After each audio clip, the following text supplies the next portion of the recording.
Picture this: your sister, your niece, your best friend, your partner, maybe even your mother, are sitting in a hospital emergency room in pain, bleeding, terrified, and no one is helping her.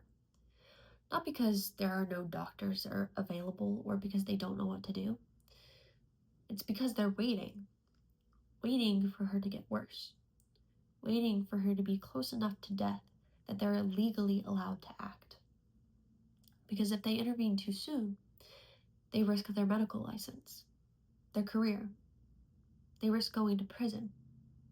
This isn't science fiction. It's not even a rare occurrence. It's the reality for many in states across the U.S. where abortion access has been virtually erased since the Supreme Court's Dobbs v. Jackson decision.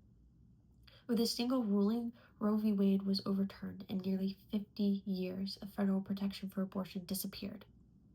Clinics closed, patients were turned away, and doctors were forced to weigh medical ethics against criminal charges, forced to practice medicine under fear instead of under compassion. What followed wasn't just a legal shift, it was a nationwide healthcare crisis. And the consequences go far beyond abortion alone. We're watching as cancer screenings, prenatal care, and life-saving medical interventions are delayed or denied entirely.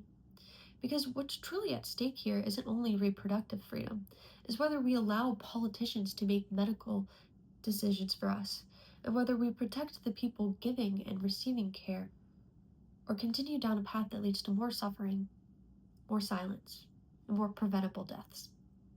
I've spent hours poring over statistics and research about this crisis, and today I want to walk you through the 3 critical consequences of the Dobbs decision. First, I'll explain how it's created barriers to essential healthcare. Then I'll show you how restrictive laws are directly contributing to rising maternal mortality rates. And finally, I'll discuss how these policies are damaging the future of healthcare itself by threatening medical education, deterring future healthcare workers, and eroding the trust in the system itself. The Dobbs ruling stripped away federal protection for abortion and handed that power back to the states.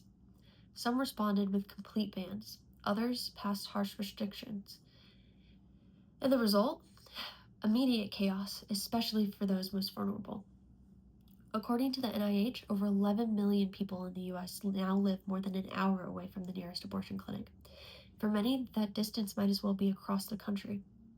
Imagine being a student, a working single parent, or someone who doesn't have a car. You have to take off work, find childcare, afford gas, navigate legal restrictions. These barriers don't just delay care, they stop it altogether. And it's not just abortion that's disappearing. When these clinics close or get overwhelmed, people lose access to routine preventative care. Mammograms, pap smears, STI testing, prenatal services. Care that saves lives by catching problems early. So when we talk about abortion bans, we're also talking about cancer that goes undiagnosed, pregnancies that go untreated, and conditions that go from being easily treatable to being fatal. To make things worse, even the language used in these laws is dangerous.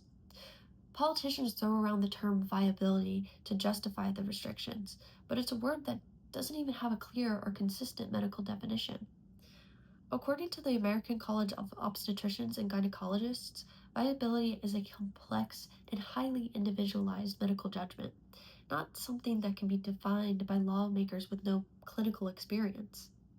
And yet, it's used as a legal standard. That misuse isn't just irresponsible, it's deadly. This leads us to a far more sobering truth. These barriers don't just inconvenience people, they put lives in direct risk. Because when access to care is delayed or denied, the consequences are not theoretical. They are very real and very fatal. Let's be clear. When abortion is restricted, maternal mortality rates go up. That is not a theory.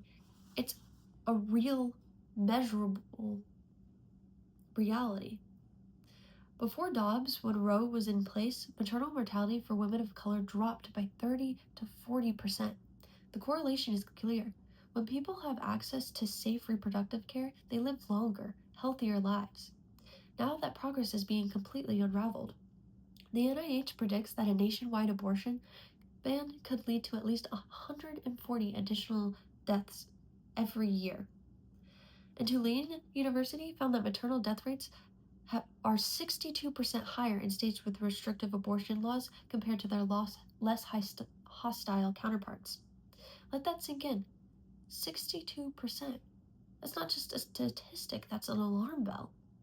In Texas, one of the most restrictive states, maternal mortality has already increased 60%. In infant death, 13. These aren't abstract numbers. These are families being torn apart, futures destroyed by preventable complications and grief that should have never happened. But it does because vague and hostile legislation is putting doctors in ethical and legal limbo. When laws say abortions are only allowed in a medical emergency, but don't define what that means, doctors are forced to guess. They're told to wait until their patient is sick enough, until there's organ failure and infection, until they're knocking on death's freaking door, and only then is it maybe safe enough to act.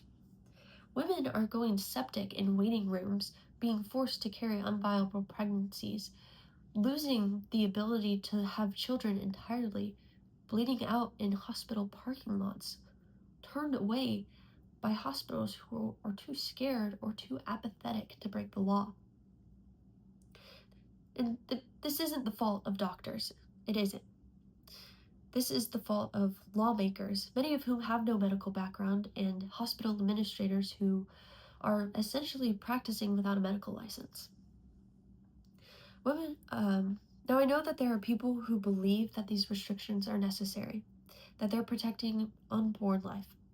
That's a perspective many hold with deep conviction, and it deserves to be acknowledged. Some argue that the restricting of abortion is a moral and ethical obligation, that every potential life deserves a chance. And while the value of life is not something to be taken lightly, we must ask ourselves, whose life are these laws valuing? Because in practice, these restrictions aren't saving lives, they're costing them. When a pregnant person is denied care, or when a doctor is too afraid to act, it's not a matter of ethics. It's a matter of life and death. The very real, already existing lives of patients are endangered. The lives of little girls who are sexually assaulted are being disregarded. The lives of doctors are put on trial, and the lives of future patients are being gambled with through fear-based legislation. Ethics and compassion must extend beyond birth, and the policies we enact should reflect that by protecting the people who are already here, especially when their survival depends on timely, expert medical care. And if the current consequences weren't alarming enough, the long-term effects of our healthcare system are already beginning to unfold, and they may be just as dangerous. Abortion isn't rare. It's one of the most common and safest medical procedures in the United States, and yet, even before Dobbs, most medical schools didn't offer thorough abortion training. In many, it was limited to a single lesson. In others, it was optional or skipped entirely. Now, in states with bans, that training is being outlawed altogether. We are raising a generation of doctors, future OBGYNs, emergency physicians, and general practitioners who are unprepared to handle one of the most basic components of reproductive health. The result? Fewer doctors, less training, and lower quality care. Future doctors are noticing.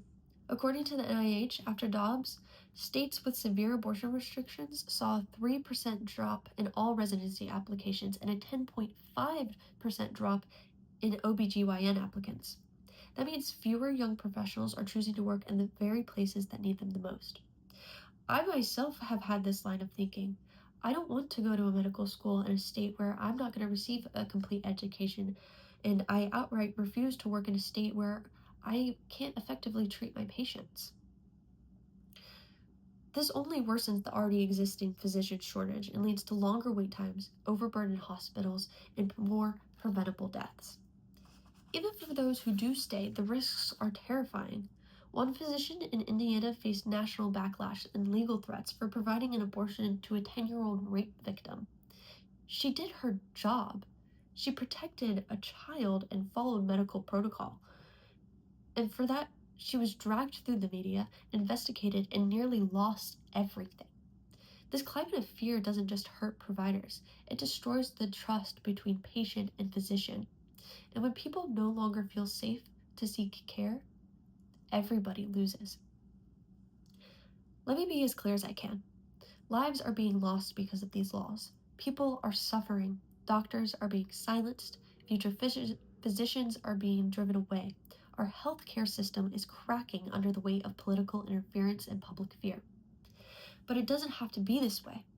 We can choose a different path, one rooted in compassion, science, and respect for the people who give and receive care. Supporting pro-choice legislation isn't just about protecting the right to abortion. It's about protecting healthcare itself. It's about making sure no one has to suffer in silence. It's about defending the ability of medical professionals to safely do their jobs and to do them efficiently.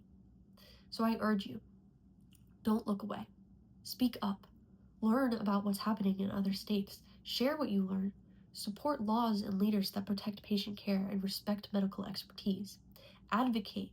Volunteer. Talk about this with your peers, your family, your community. Because silence and inaction are not neutral. They carry a cost. And right now, that cost is being paid in lives.